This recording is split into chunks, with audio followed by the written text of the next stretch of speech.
Mengapa kebanyakan perawat wanita? Karena kalau pria benar-benar tidak nyaman, seperti perempuan ini, ia lumpuh. Jadi setiap buang air besar, ia sangat ingin mati, karena sejak lumpuh, sikapnya menjadi sangat aneh.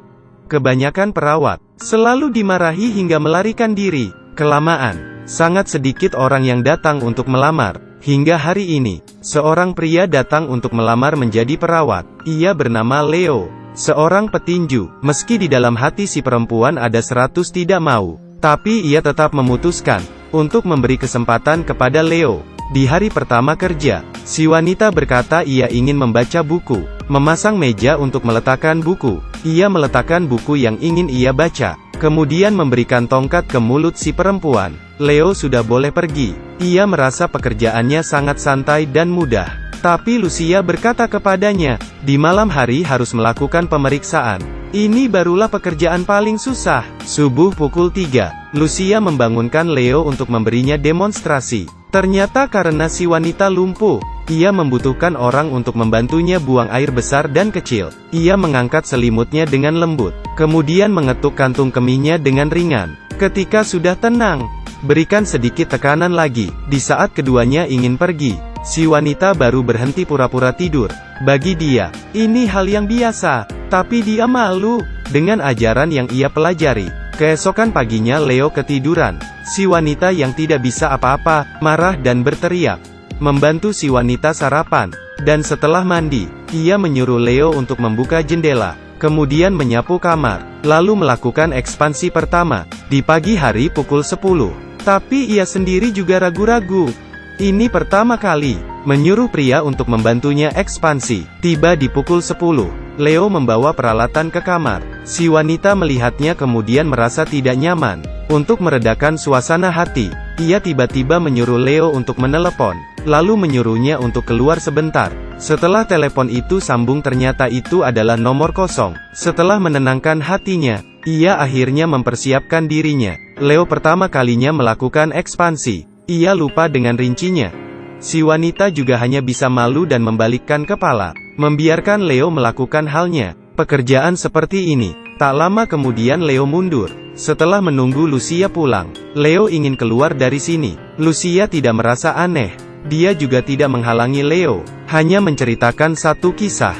Ternyata dulu si wanita, juga seorang wanita yang kuat. Tapi 3 tahun yang lalu terjadi kecelakaan, yang merubah hidupnya. Ia mengikuti tunangannya, datang ke Columbia. Tapi setelah kecelakaan, tunangannya meninggalkannya. Melihat dirinya yang sekarang seperti ini, ia memutuskan untuk tidak pulang ke kampung halaman. Mungkin karena apa yang terjadi dengannya, atau mungkin karena kekurangan uang. Keesokannya Leo tetap datang. Meskipun si wanita pernah bertaruh dengan Lucia, ia tidak akan pernah kembali. Tapi di saat mendengar di luar ada suara, tetap tidak bisa menahan mendengar pembicaraan mereka. Dia pun tidak sadar, munculnya Leo merubah dirinya.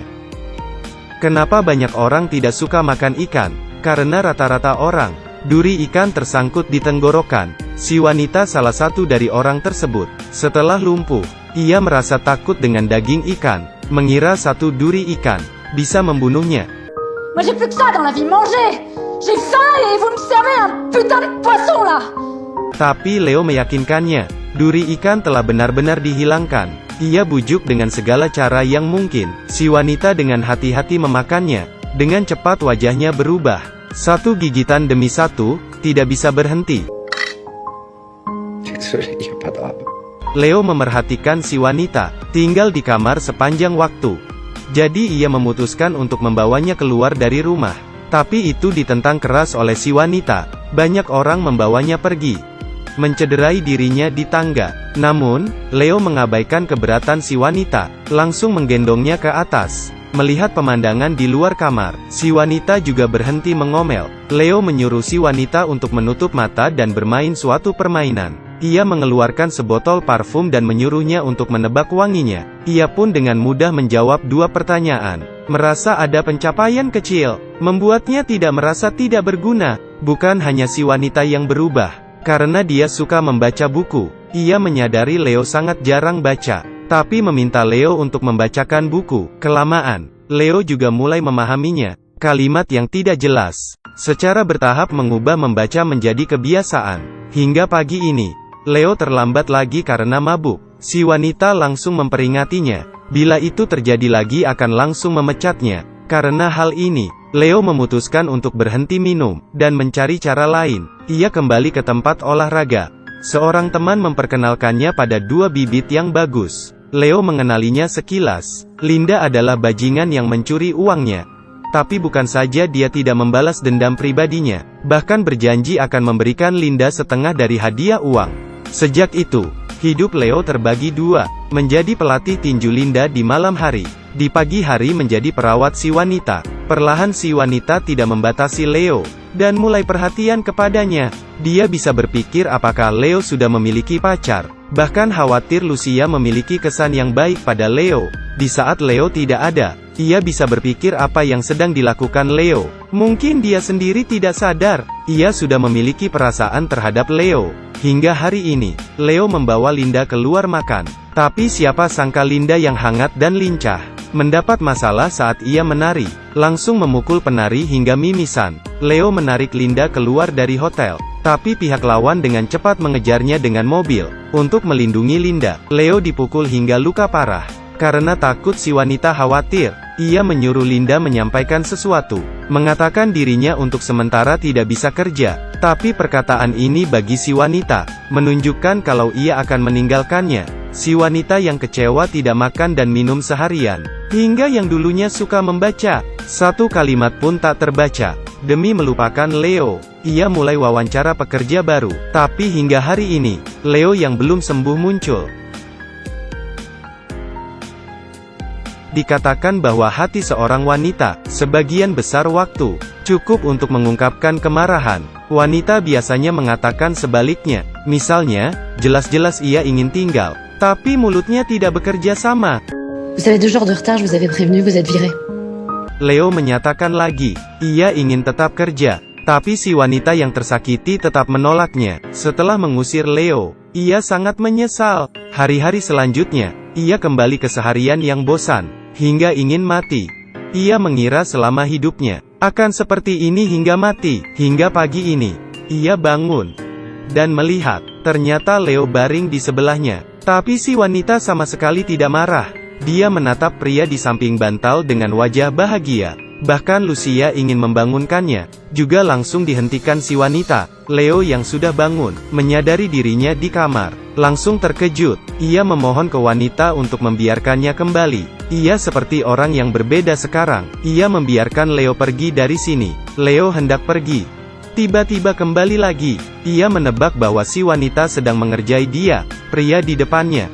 Si wanita juga tidak tahan lagi. Mais décidément, vous comprenez rien ce matin. Hein? Mais qu'est-ce qu'il y a à comprendre? Je vous parle des souffrances. De la souffrance de vos va-et-vient, de vos allers-retours, de vos... Je pars, je reste, je m'en vais, je reviens. Si wanita akhirnya mengatakan semuanya. Setelah mengakui perasaannya, kemudian ia mengubah sikapnya, menyuruh Leo pergi menyiapkan sarapan. Leo sangat mengerti. Si wanita memaafkan dirinya sendiri. Mereka kembali seperti dulu. Leo membawanya ke taman untuk jalan, dan membacakan buku untuknya, di bawah pohon. Si wanita tahu, dirinya telah jatuh cinta kepada Leo.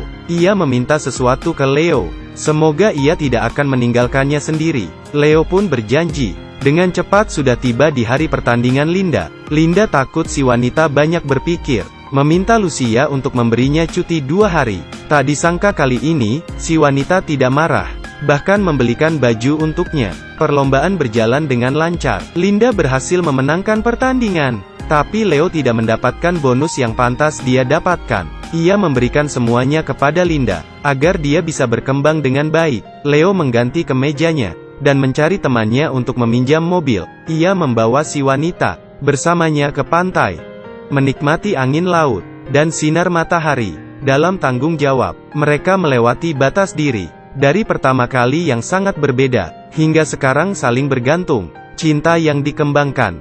Mereka saling menemani, saling berubah, menjadi hubungan yang indah.